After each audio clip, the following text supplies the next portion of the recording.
I have this cardboard tube that was taped at both ends. The tape was so old, it's just yellowing and rotting.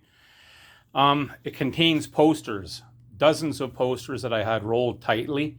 I have not opened this tube in 30 years, at least since the late 80s, early 90s. 1990, I would say, is the last time I opened it, and that was to put another poster or two back in.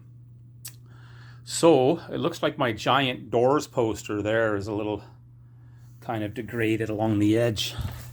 That's too bad. I can trim it down. It was a huge poster, and I think I've trimmed it down once or twice decades ago from tack holes.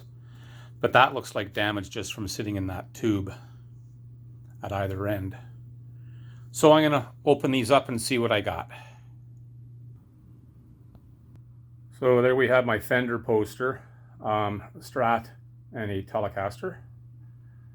I don't know when I would have got that. Probably, I would think early 1990s, maybe late 80s.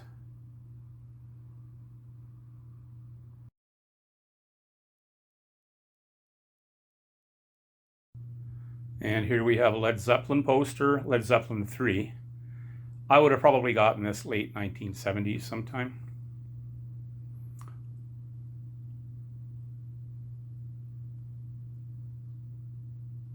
Some of them are very brittle and they crumble, so I got to be careful with them.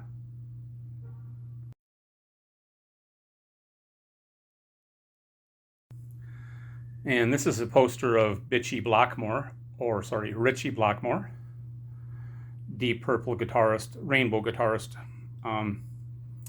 This would have been photographed, I think, sometime during his time with Rainbow. I would have got this late 70s, maybe around 1980, maybe a little before that.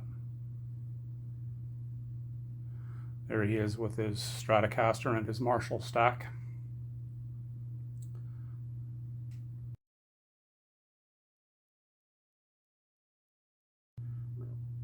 And that's Jimmy Page of Led Zeppelin. In fact, I used to have this hanging side by side with the Ritchie Blackmore poster on one wall. A few places that I lived, actually, I'd have them side by side. Funny, on the back of this one, and I'll show you in a second. Actually, I can show you now. On the back, you can see that I've wrapped duct tape all the way around it, just to keep the edges from fraying, and it seemed to work. You can see all my tack holes from previous hangings. Kept the edges intact, and I probably should have done that with more of my posters.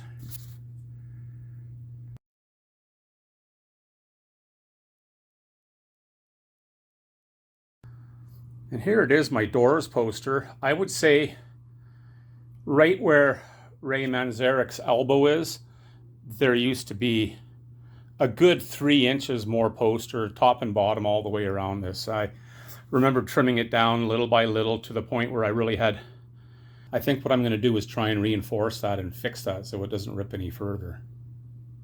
Because when it starts infringing on a band member's head, I don't want that. So I'm going to try and restabilize this a bit or preserve it the best I can. This is a nice, and I had posters before this, but most of those are long gone. I had some black light posters and a lot of stuff from the 70s that are long gone. Most of these I would have got late 70s, 1977 to 80. So.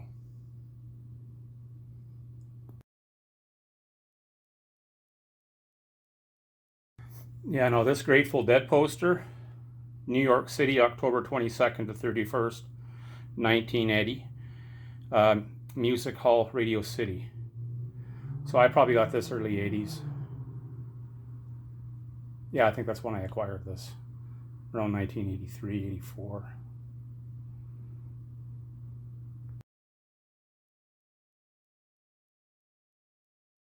The Who. This would have been a later acquisition.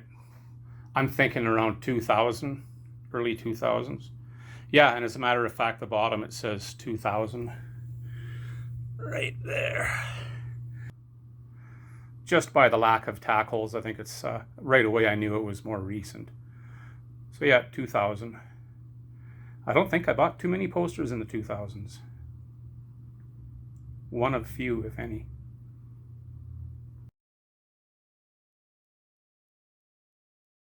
Jimmy.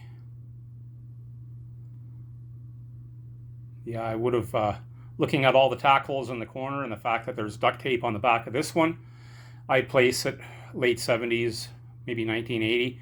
And I know I had this hanging on the wall with Jimmy Page and Ritchie Blackmore. I think I had a Clapton one and a Beck one. And I'm wondering if they're still in that pile as I go through them. I hope I still have my John Lennon posters, and I would have got those the year he died in 1980.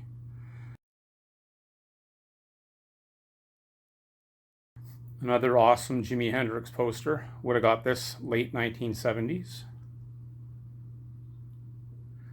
A lot of these I purchased from head shops in Calgary. I can't even think of the name of them. I think one was called Boodlum. Yeah, Boodlum and Tropicana. And I think Tropicana is still on the 8th Avenue pedestrian mall. They used to sell, drug paraphernalia, that sort of thing. But lots of posters. They even had a room upstairs where there was a projectionist, and he used to show psychedelic films and stuff for anybody who was tripping. And they had a series of seats up there. You could actually sit and trip out, and he would play weird music or a combination of both.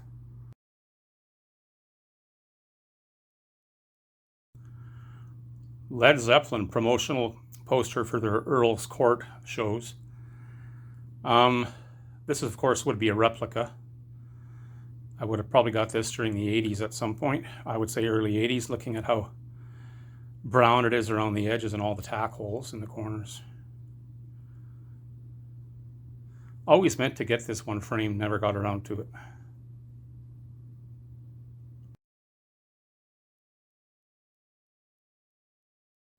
Frank Zappa and the Mothers of Invention.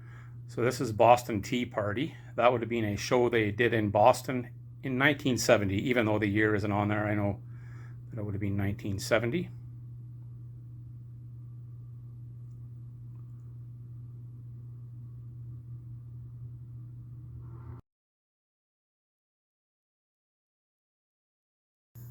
And this is the poster that came with my copy of Grand Funk Railroad's live album.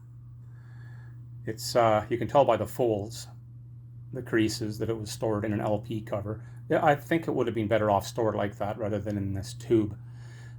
There's some splitting. Up by the top there, I put a white eraser to hold it down where it's separated on the crease, on the fold. This poster always reminded me, the design and the layout of it, of the Beatles' White Album poster that came with that. Not the 4 individuals, but the poster. Sort of similar in the way it's designed.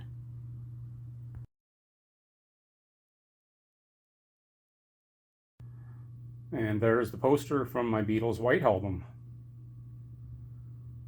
You can see the similarity between it and the Grand Funk Railroad Live in terms of just overall design.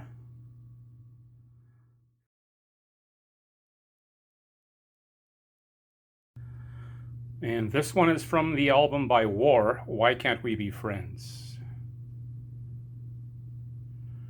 It's funny, after looking at it, it used to seem much bigger.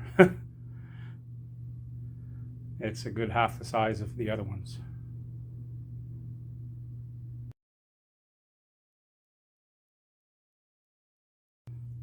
And this one is from my Wings, Paul McCartney and the Wings, Wings Over America. Or no, sorry, this is from Band on the Run. The poster from Band on the Run, my mistake.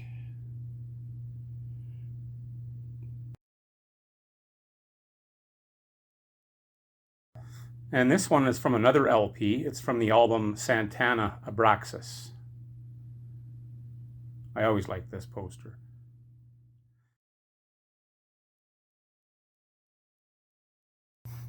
And this one is from 10 years after Watt, W-A-T-T.